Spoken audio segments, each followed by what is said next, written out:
Hello दोस्तों, नमस्कार, प्रणाम। Umakant Yadav sir GS classes में आपका बहुत बहुत स्वागत है। पिछले समय में हम लोग मध्यकालीन भारत के इतिहास में दिल्ली सल्तनत और दिल्ली सल्तनत के अंदर हम लोग तुगलक वंश के बारे में देख रहे थे, जिसमें हम लोग मोहम्मद बिन तुगलक के बारे में पढ़ रहे थे। ठीक, मोहम्मद बिन तुगलक ने हमने देखा कि इसने कर वृद्धि किया, और जब कर को वृद्धि किया उसी समय सूखा पड़ा, और सूखा पड़ने के कारण इसके ही समय में जब सूखा पड़ा तो इसने कृषि एवं सिंचाई विभाग की स्थापना की। कृषि विभाग को कहा जाता था अमीर-ए-कोही। ठीक, कृषि विभाग। तो कभी कभी क्वेश्चन में पूछ लिए जाते हैं कृषि विभाग की स्थापना किसने किया। ठीक, दिल्ली सल्तनत में तो मोहम्मद बिन तुगलक ने, जिसे अमीर-ए-कोही कहा जाता था। आगे देखेंगे इनके द्वारा चलाए गए अभियान। ठीक, पहला जो अभियान था मोहम्मद बिन तुगलक द्वारा चलाया गया वो था खुरासान अभियान। खुरासान अभियान, खुरासान अभियान,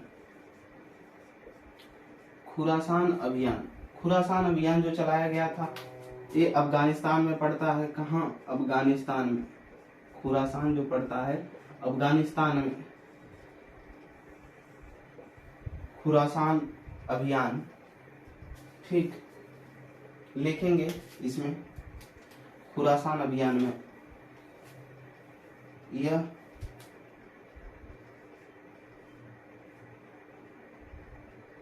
एक विफलता पूर्ण अभियान था। पूर्ण अभियान था। ठीक, मोहम्मद बिन तुगलक ने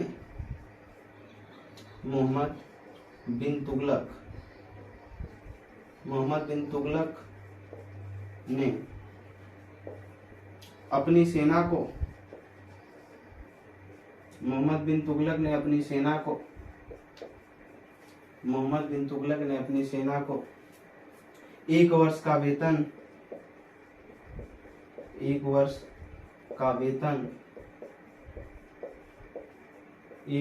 वेतन पहले ही दे दिया था। युद्ध अभी हुआ नहीं, आक्रमण उसके पहले ही अपने सेना को 1 साल का पूरा वेतन ही उठा करके किसने दे दिया? मोहम्मद बिन तुगलक ने। वही विफलता का कारण रहा। आप वही पहले पैसा पा जाएंगे किसी भी नौकरी में जिसमें जाना चाहते हैं या हैं, तो आप जाएंगे मरने के लिए बॉर्डर पे, नहीं जाएंगे ना। वही चीज हुआ इसके साथ। आगे की तरफ देखेंगे, इससे दिल्ली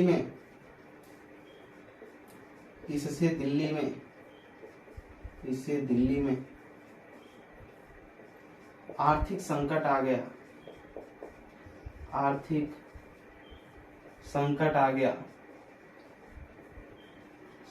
आ गया। क्योंकि इसके पहले हम लोग मध्यकालीन भारत जब स्टार्ट किए, देखे कि अरबों का आक्रमण हुआ, वो भी लूटपाट किए हमारे यहाँ आकर। ठीक, तुर्कों का आक्रमण हुआ, वो भी लूटपाट किए।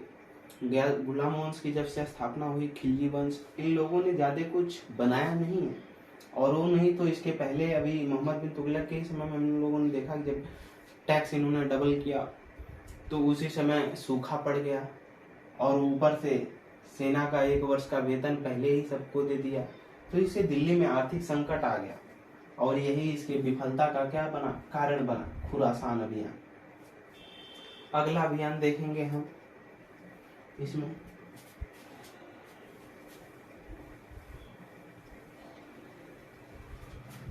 कोई भी दिक्कत परेशानी होती है आप हमको नीचे कमेंट बॉक्स में बताएं। हमारे चैनल को ज्यादा से ज्यादा सब्सक्राइब, लाइक, शेयर करें। आगे की तरफ लिखेंगे सांकेतिक मुद्रा का प्रचलन। सांकेतिक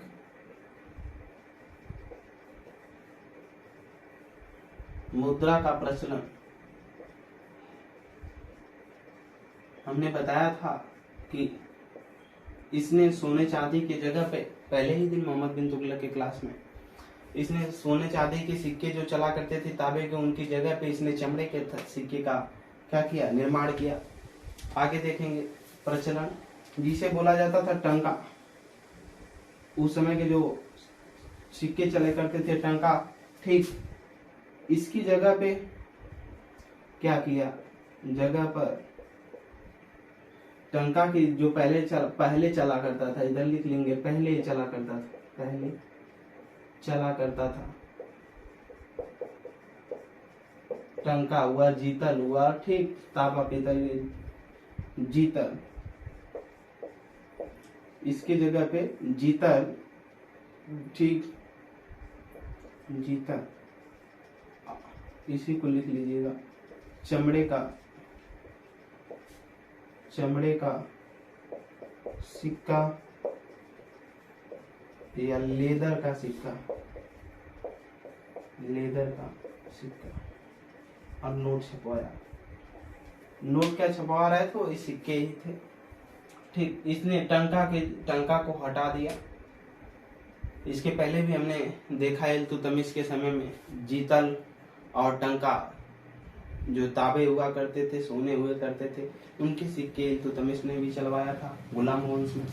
इसने टंका की जगह पे जीतल चलवाया। जीतल का मतलब चमड़े का सिक्का या लेदर का सिक्का, लेकिन इसमें थोड़ा पढ़ा लिखा था लेकिन सफल नहीं हो पाया। जैसे नोटबंदी हुई, प्रधानमंत्री को सभी लोग गाली दे रहे थे, उसी समय इसका विरोध होने लगा और मोहम्मद बिन तुगलक डिस्टर्ब हो गया मेंटली रूप से, कई चीजों से, जितना भी अभियान करता उसमें भी असफल हो जाता।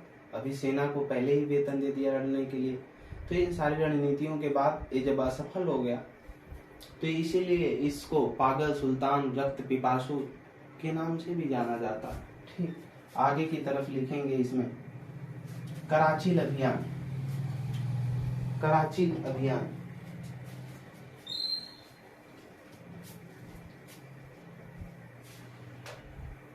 ऊपर से इसके समय में मंगोलों का आक्रमण, लिखेंगे कराची अभियान। कराची अभियान, कराची अभियान लिखेंगे उत्तराखंड। कराची पाकिस्तान में है, कराची है उत्तराखंड। कराची अभियान,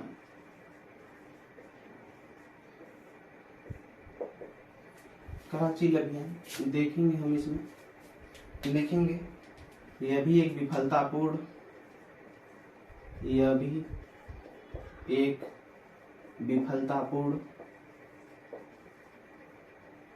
एक विफलतापूर्ण अभियान था। ये भी एक क्या था, विफलतापूर्ण अभियान था। आगे लिखेंगे मोहम्मद बिन तुगलक,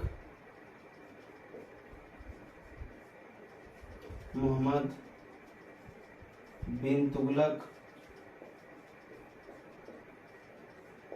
मोहम्मद बिन तुगलक के शासनकाल में, के शासनकाल में हजरत निजामुद्दीन, हजरत निजामुद्दीन औलिया, हजरत निजामुद्दीन औलिया कोष्टक में लिखेंगे सूफी संत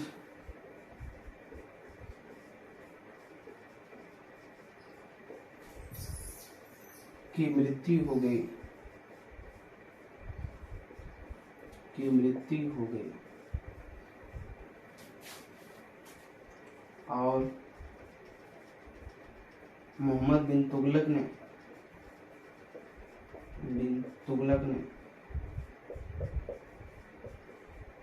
मोहम्मद बिन तुगलक ने क्या किया, 3 अप्रैल 1325, 3 अप्रैल 1325 में इनका मकबरा,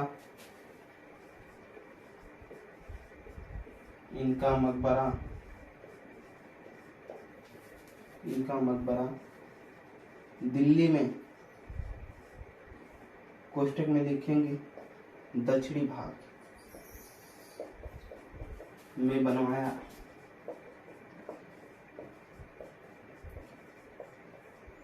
यानी दक्षिणी दिल्ली में इसका बनाया हजरत निजामुद्दीन औलिया। अभी स्टेशनों के नाम रहे हैं। मोहम्मद बिन तुगलक के शासनकाल में हजरत निजामुद्दीन औलिया जो सूफी संत हुआ करते थे, दिल्ली के 7 सुल्तानों का काल देखने वाले, इनकी मृत्यु हो गई और मोहम्मद बिन तुगलक ने 3 अप्रैल 1325 को इनका मकबरा कहाँ बनवाया? दक्षिणी दिल्ली, यानी दिल्ली के दक्षिणी भाग में बनवाया। ठीक, आगे की तरफ हम देखेंगे। इसमें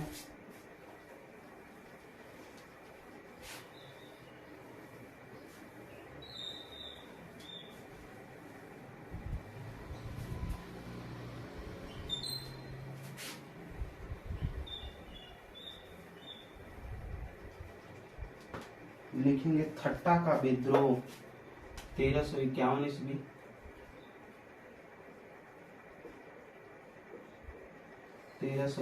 ईस्वी।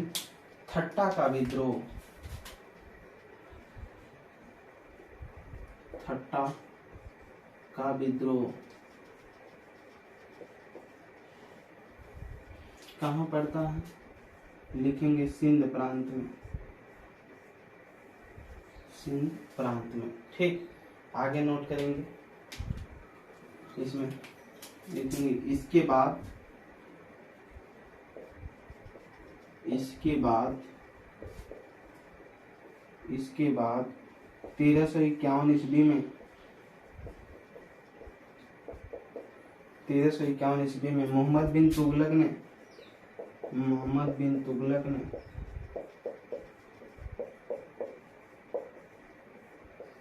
अपने चचेरे भाई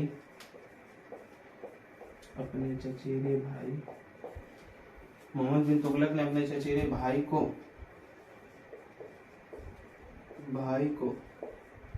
अपना उत्तराधिकारी बनाया।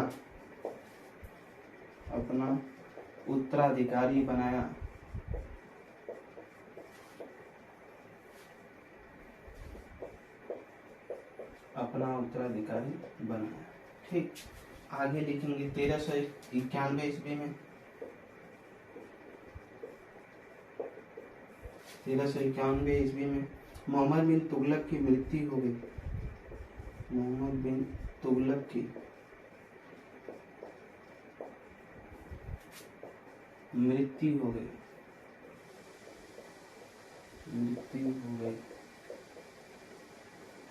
मोहम्मद बिन तुगलक की क्या हो गई? मृत्यु हो गई। कब? 1351 ईस्वी में। कब? 1351 ईस्वी में। ठीक, और जब ये मरा तो इसका मकबरा नोट करेंगे। मकबरा दिल्ली में, मकबरा दिल्ली में। ठीक, अगले शासक के बारे में हम देखेंगे। जो अगला सुल्तान है फिरोज शाह तुगलक।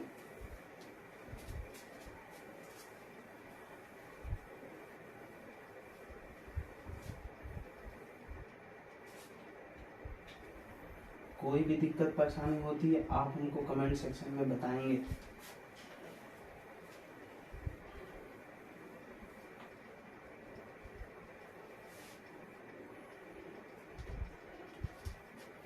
लिखेंगे फिरोज शाह तुगलक। फिरोज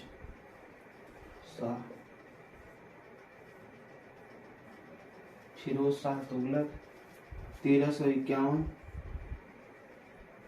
से लेकर 1388 ईस्वी।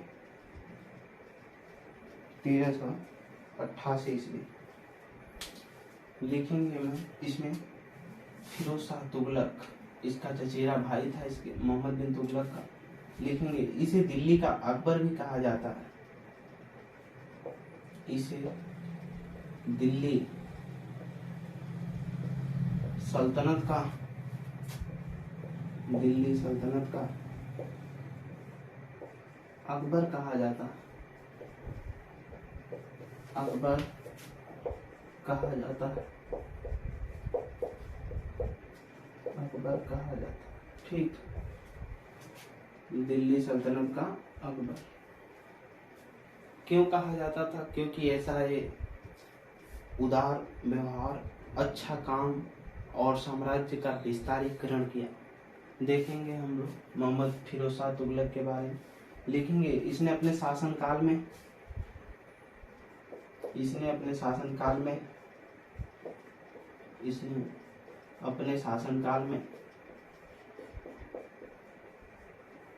इसने अपने शासनकाल में इसने अपने शासनकाल में 6 शहर बसाए। 6 शहर बसाए। कौन कौन? नंबर 1 लिखेंगे हिसार।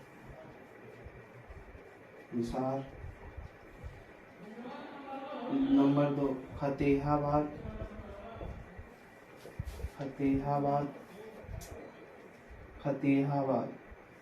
ठीक, क्या?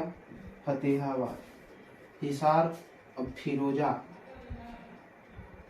इसी को नोट कर लीजिएगा, फिरोजा। ठीक, फिरोजा। तीसरा लिखेंगे फिरोजपुर।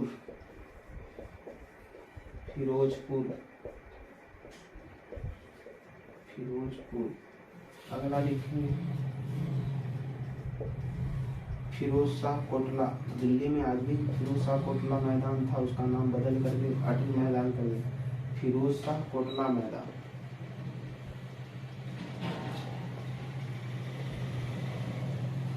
फिरोज शाह कोटला।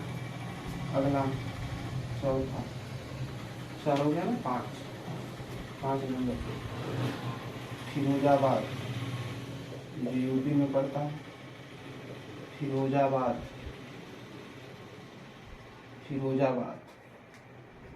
फिरोजाबाद किसके लिए? कांच की नगरी या सुहाग की नगरी के नाम से जाना जाता है। यूपी में पड़ता है, जो शीशे के लिए प्रसिद्ध है, ग्लास के लिए, ग्लास सिटी। 6वां लिखेंगे जौनपुर। जौनपुर को कहा जाता है सिराज ए हिंद।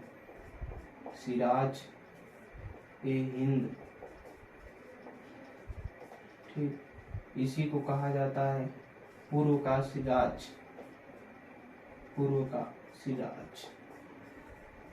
ठीक, इसी को कहा जाता है भारत का सिराज।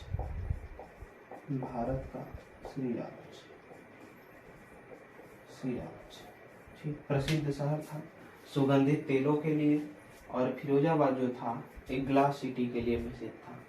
ठीक, आगे की तरफ देखेंगे हम।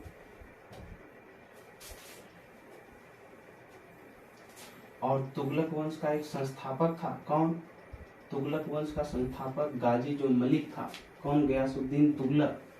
नहरों का, दिल्ली सल्तनत में पहला ऐसा सुल्तान था जिसने नहरों का निर्माण करवाया। ठीक, कौन? गयासुद्दीन तुगलक, जो इसका संस्थापक था तुगलक वंश का। हम लोगों ने उधर देखा था। आज देखेंगे कि जो फिरोज शाह तुगलक है, ये सर्वाधिक नहरों का निर्माण करवाने वाला सुल्तान था। लिखेंगे सर्वाधिक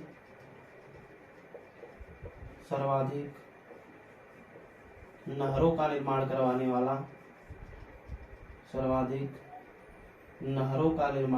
वाला शासक। नहरों का निर्माण करवाने वाला शासक।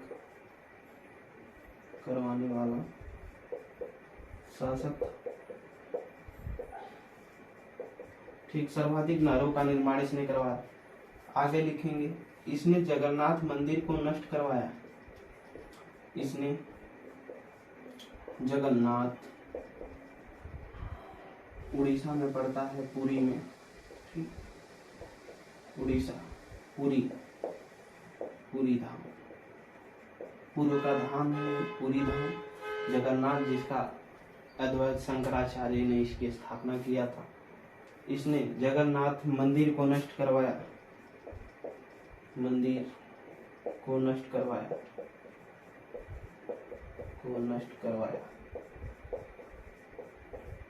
उड़ीसा में पड़ता है जगन्नाथ मंदिर, और जगन्नाथ मंदिर की सबसे बड़ी इसकी जो प्रसिद्धि है, ऐसा माना जाता है कि इसकी जो झंडी होती है जगन्नाथ मंदिर की, वो हमेशा हवा के विपरीत दिशा में रहती है।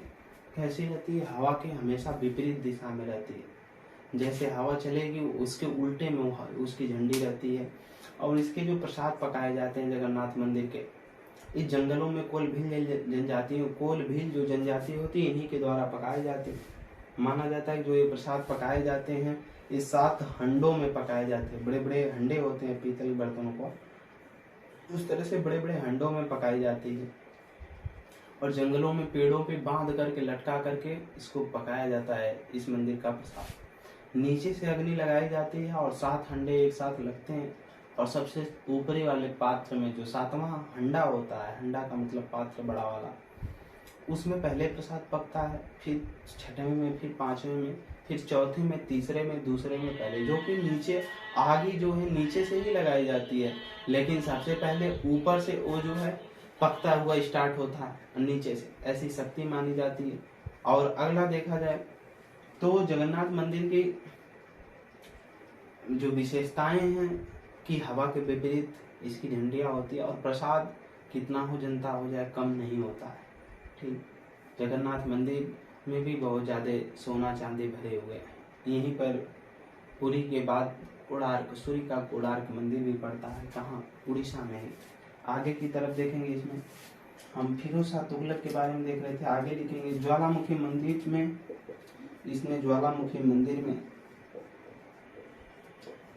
उस समय के हिंदुओं के जो मंदिर हुआ करते थे वही बैंक हुआ करते थे, इसीलिए जो कुछ भी रखा जाता था अधिकतर बैंकों में ही रखा जाता था। बैंक ही उनका, बैंक ही मंदिर थे। ठीक, कह लीजिए तो मंदिर ही इनका बैंक था। इसने ज्वालामुखी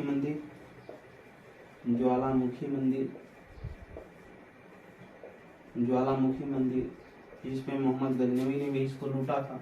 कहाँ पड़ता है? नगरकोट, हिमाचल प्रदेश। नगरकोट, हिमाचल प्रदेश।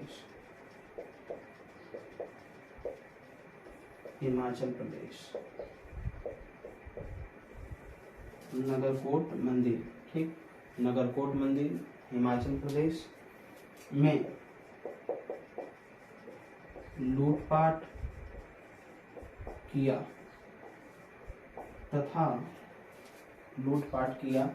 तथा इसने पुराने संस्कृत पाठों को जलवाया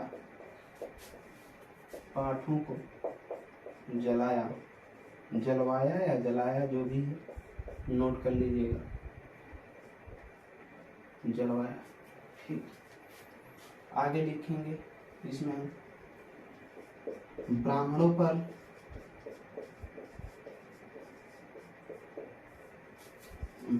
पर जजिया लगाने वाला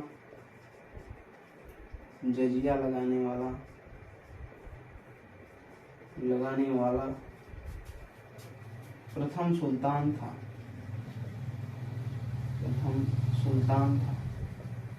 जजिया कर हिंदू दिया करते थे, जो गैर मतलब मुसलमान हुआ करते थे वो हिंदू दिया करते थे। लेकिन ये जो जजिया कर लगाने की प्रथा स्टार्ट किया था सिंध पे आक्रमण करने वाला मोहम्मद बिन कासिम, वही स्टार्ट किया था। लेकिन उसने विकलांगों को, मतलब जो दिव्यांग हुआ करते थे, जो महिलाएं विधवा हुआ करती थीं, और जो ब्राह्मण थे, इनको इससे बाहर रखा था। भले वो हिंदू थे लेकिन इससे जजिया कर से बाहर रखा था। इसने क्या किया? ब्राह्मणों पर भी क्या कर दिया? जजिया कर लगा दिया। तो याद रखेंगे दिल्ली का प्रथम सुल्तान ब्राह्मणों पर जजिया कर लगाने वाला फिरोज शाह तुगलक था। आगे देखेंगे, यहाँ तक कोई भी दिक्कत परेशानी हो तो आप हमको कमेंट सेक्शन में बताएं।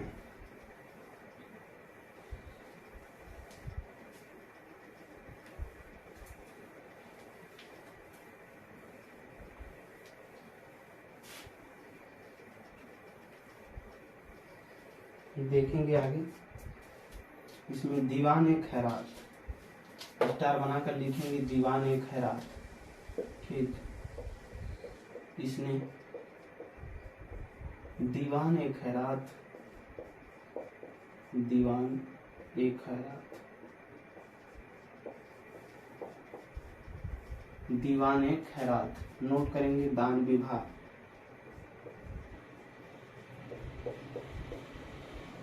की स्थापना की, स्थापना की, क्या क्या की स्थापना की, किसका? दीवान ए खैरात विभाग की। आगे लिखेंगे इसने दारू उल सफा, उल सिफा, दारू उल सिफा, कोष्टक में लिखेंगे चिकित्सा, चिकित्सा विभाग, चिकित्सा विभाग की स्थापना किया, की स्थापना की। ठीक, चिकित्सा विभाग की क्या किया? स्थापना किया या चिकित्सालय की स्थापना किया। ठीक, कहीं कहीं चिकित्सालय भी मिलेगा। ठीक, इसको भी नीचे आर, चिकित्सालय, चिकित्सालय की स्थापना किया। आगे देखेंगे 1369 ईस्वी में, 1369 ईस्वी में लिखेंगे कुतुब मीनार, कुतुब मीनार का पुनर्निर्माण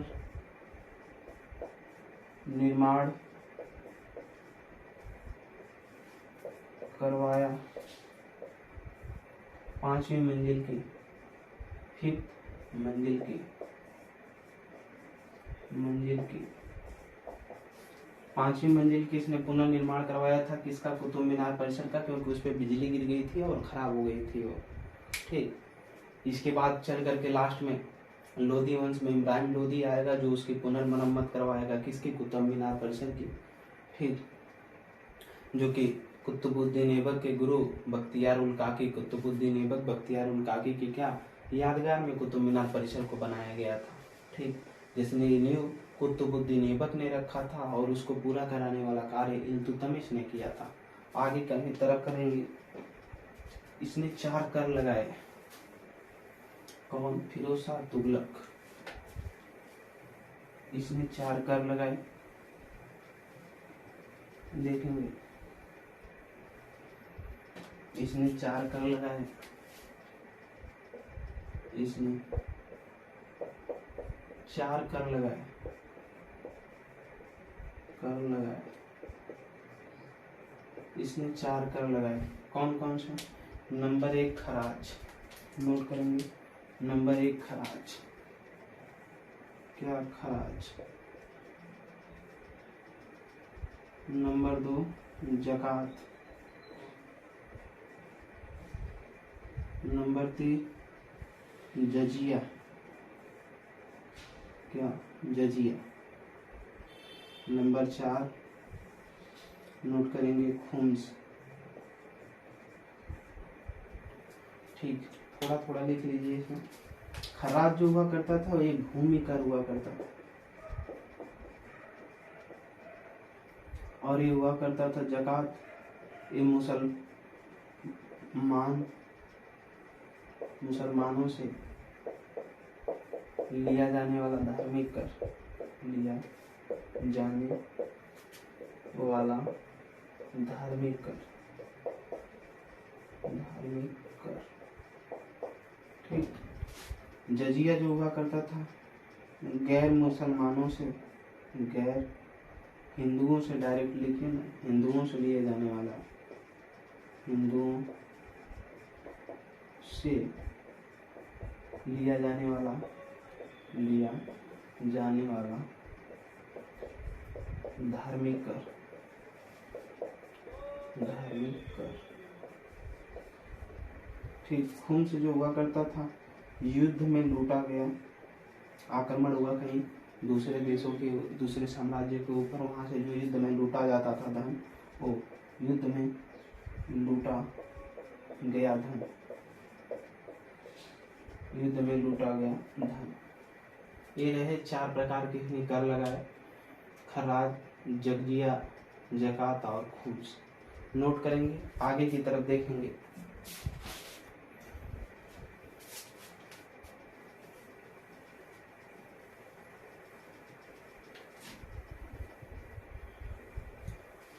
कोई भी दिक्कत परेशानी होती है आप हमको कमेंट बॉक्स में बताएंगे। ठीक, आगे की तरफ देखेंगे। ट्रिपल स्टार बनाएंगे, थोड़ा मोस्ट इम्पोर्टेंट लाइन लिखेंगे क्वेश्चन में। पहले अशोक के 7 स्तंभों, अशोक के 7 स्तंभों,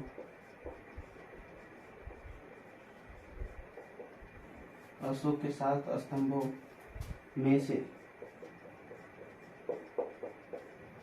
अशोक के 7 स्तंभों में से फिरोज शाह तुगलक, फिरोज शाह तुगलक, फिरोज शाह तुगलक, ठीक, द्वारा 2 स्तंभ, स्तंभ 2 स्तंभ,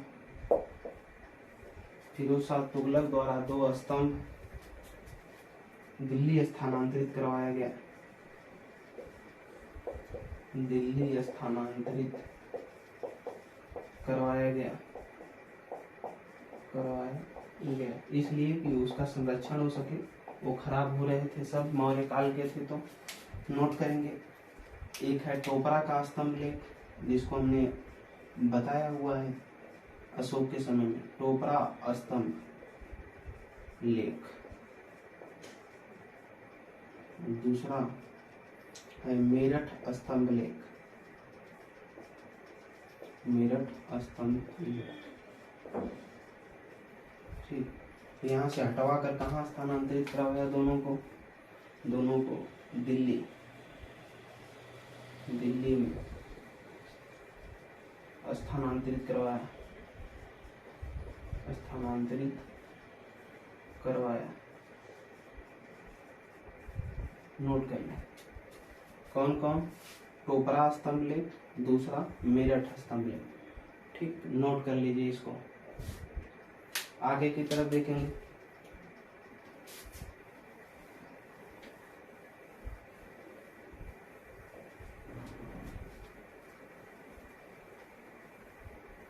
अपने समय में, इसने अपने समय में लिखेंगे सती प्रथा को, सती प्रथा को रोक लगाने वाला, सती प्रथा को रोक लगाने वाला, को रोक लगाने वाला प्रथम सुल्तान यही था, प्रथम सुल्तान यही था, यही था।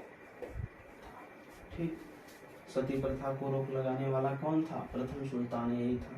आगे की तरफ लिखेंगे 1388 ईस्वी में, 1388 ईस्वी में फिरोज शाह तुगलक की मृत्यु हो गई, फिरोज शाह तुगलक की मृत्यु हो गई, की मृत्यु हो गया। फिरोज शाह तुगलक की क्या हो गई? मृत्यु हो गई। नोट लिखेंगे एक लाइन,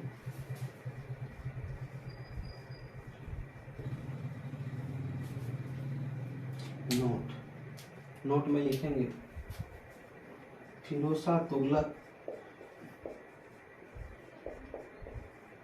फिरोज शाह तुगलक, फिरोज शाह तुगलक ने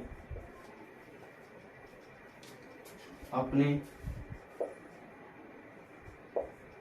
बड़े भाई, जो मोहम्मद बिन तुगलक था, बड़े भाई जौना खां,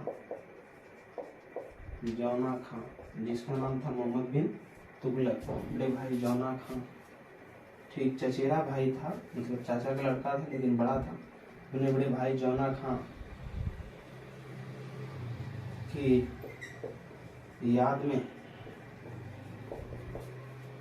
1356 ईस्वी में जौनपुर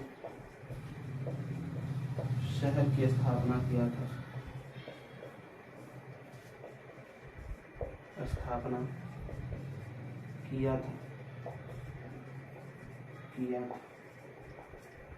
नोट कर लेंगे इसको, जौनपुर शहर की स्थापना किया था।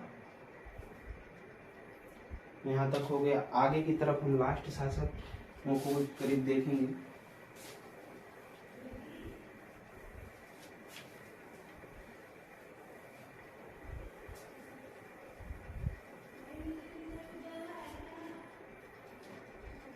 इसके आगे 5 सुल्तानाएं लिखेंगे।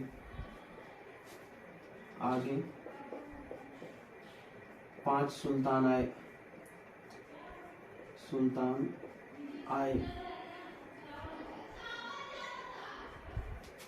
5 सुल्तान आए, सब अयोग्य शासक थे। सब अयोग्य शासक थे। ठीक, सब अयोग्य शासक थे। ठीक, फिरोजशाह तुगलक के आगे 5 सुल्तान आए और सब क्या थे? अयोग्य शासक थे। अगले शासक के बारे में देखेंगे हम।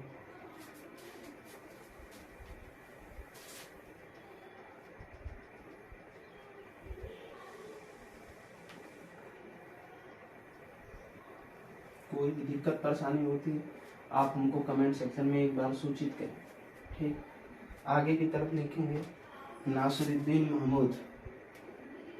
ठीक, नासिरुद्दीन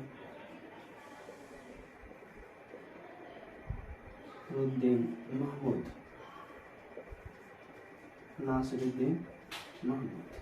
ठीक, समय लिखेंगे 1394 ईस्वी से 1414 ईस्वी तक। 14 से 14 ईस्वी तक। ठीक, कोई भी दिक्कत परेशानी होती है आप हमको बताएंगे। लिखेंगे 1398 ईस्वी में 1398 ईस्वी में तैमूर का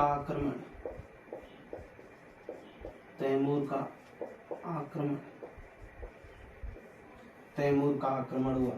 ठीक, 1398 ईस्वी में क्या हुआ? तैमूर का आक्रमण हुआ। ठीक, थोड़ा सा 1 मिनट वेट करिएगा।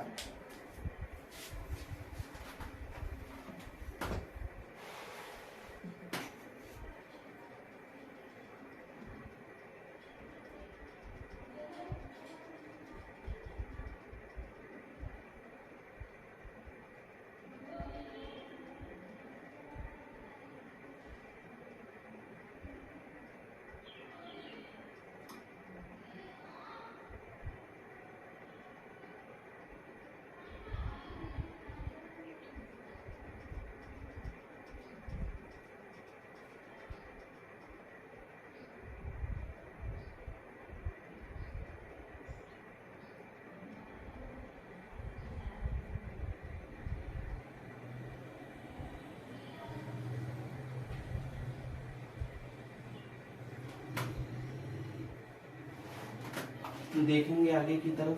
हमने देखा नासिरुद्दीन महमूद 1394 से 1414 ईस्वी। ठीक, 1398 ईस्वी में तैमूर का क्या हुआ? आक्रमण हुआ क्या? जब तैमूर का आक्रमण हुआ तो लिखेंगे इसमें नासिरुद्दीन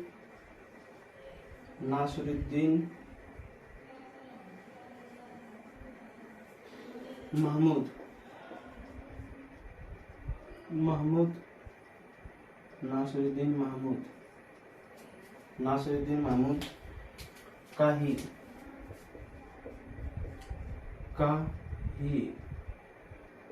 एक मंत्री था ख्रीज खां। कौन? ख्रीज खां।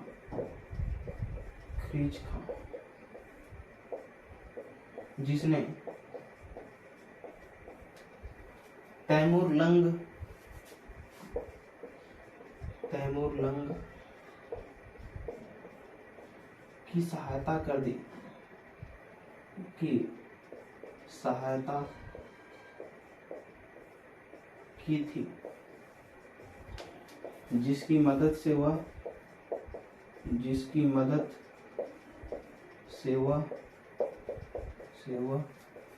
पूरे उत्तर भारत पर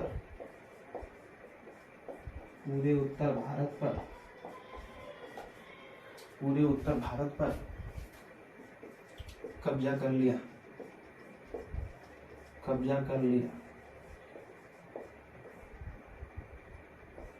ठीक, तैमूर कहाँ से आए थे? तैमूर का जो आक्रमण हुआ, ये तैमूर लंग जो था तुर्किस्तान से था। कहाँ से? तुर्किस्तान से थे। ठीक, ये सब तुर्किस्तान से थे, वहां से आक्रमण हुआ। और नासिरुद्दीन महमूद का ही एक मंत्री हुआ करता था खिलजी खां, जिसने इसकी तैमूर लंग की क्या कर दिया था? सहायता कर दिया था तैमूर लंग की। और जब सहायता किया तो उसी की मदद से इसने उत्तर भारत पर कब्जा कर लिया। तो तैमूर लंग को यहाँ रहना नहीं था, इसने क्या किया? तैमूर लंग को, ठीक, तैमूर लंग नीचे लिखेंगे,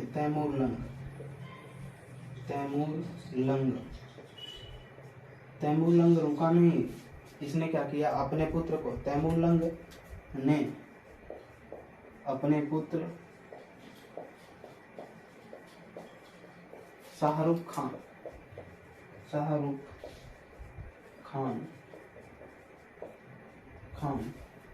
को यहाँ का शासक बनाया।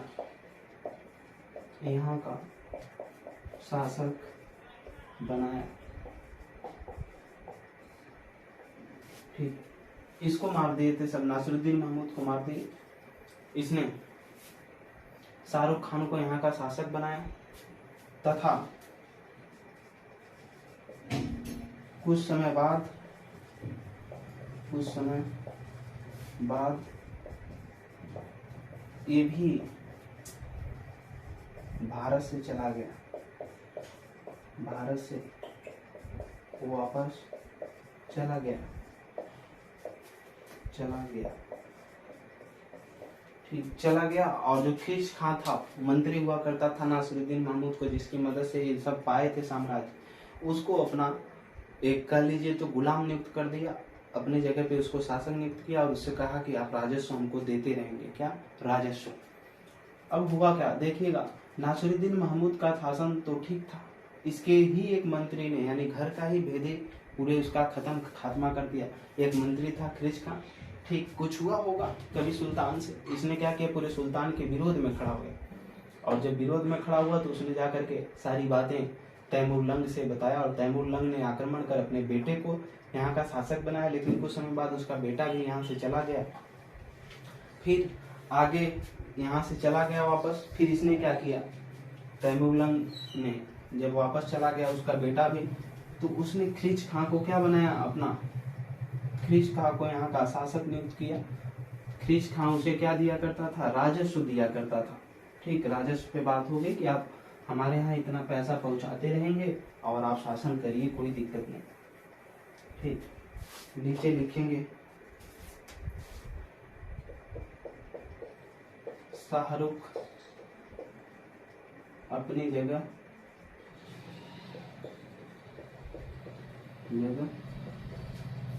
खिलजी खां को शासक नियुक्त किया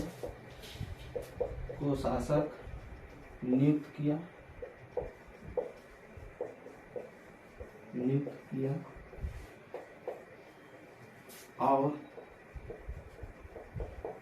उसे तुर्किस्तान राजस्व भेजने की बात की।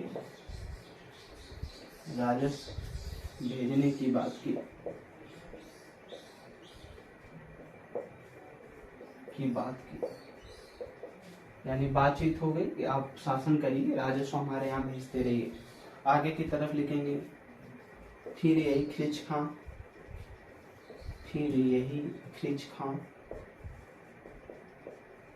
खां 1414 ईस्वी में 1414 ईस्वी में इसने दिल्ली सल्तनत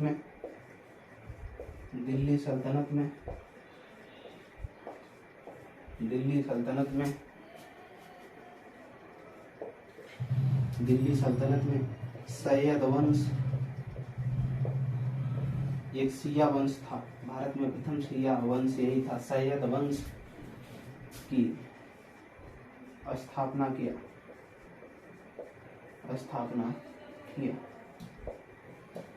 ठीक, जो 1414 ईस्वी में स्थापना किया और 1451 तक चलेगा। ठीक, इसको हम लोग देखेंगे अगली क्लास में। सैयद वंश की स्थापना किया, प्रथम शिया वंश था। हमने बताया था शिया और सुन्नी दो होते हैं, और शिया जो हैं इनके घरों पर जाने के बाद ये पानी में थूक कर भी शायद पानी देते हैं, ताकि ये समझते हैं कि हमारा रिश्ता बरकरार बना रहे सबको। ठीक, हर चीज़ों में अपना थूक लगा कर देते रहते हैं, खाने पीने की व्यवस्थाओं में। तो हम लोगों ने तुगलक वंश के बारे में देखा, जो कि दिल्ली सल्तनत का सबसे लंबा कार्यकाल का था, लगभग 94 सालों का। इसके थोड़ा सा छोटा गुलाम वंश को, जो 90 सालों का था। ठीक, फिर हम लोगों ने उससे खिलजी वंश को देखा। अब सैयद वंश को देखेंगे, फिर लोधी वंश को देखेंगे, और दिल्ली सल्तनत हमारा समाप्त होगा। मेहनत से पढ़िए, कोई भी दिक्कत परेशानी होती है आप हमको कमेंट बॉक्स में बताएं। उमाकांत यादव सर्विस क्लासेस में जुड़ने के लिए आपका बहुत बहुत धन्यवाद। प्रणाम।